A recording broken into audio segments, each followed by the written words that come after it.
How in the world are we supposed to release music in 2025? That's a genuine question. I really don't know. I'm really interested to hear your opinions. I think we can break it down into about 5 different categories, a couple of pairs, and then an outlier. So the first category we'll call is normal modern. And there's 2 parts to this. One is the normal modern optimistic. And that's you do a whole bunch of social media posts about your upcoming release. You put it on all the digital streaming platforms. If there's a little bit of money, you even print physical CDs to have at shows and to sell from your website. And if there's a lot of money, you even do a vinyl pressing or maybe even pay for physical marketing out there in the real world or pay for advertising on one of the social networks.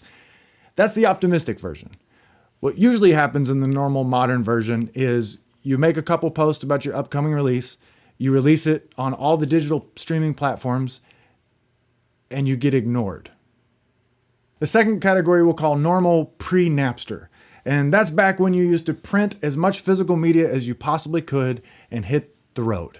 You go out and play as many shows as you can, try and sell as much merch as you possibly can. You do record stores, you try to get picked up on radio stations, and you make music videos to try and get placed on, what was it called? MTV? And you do as much as you can to get attention out there in the real world.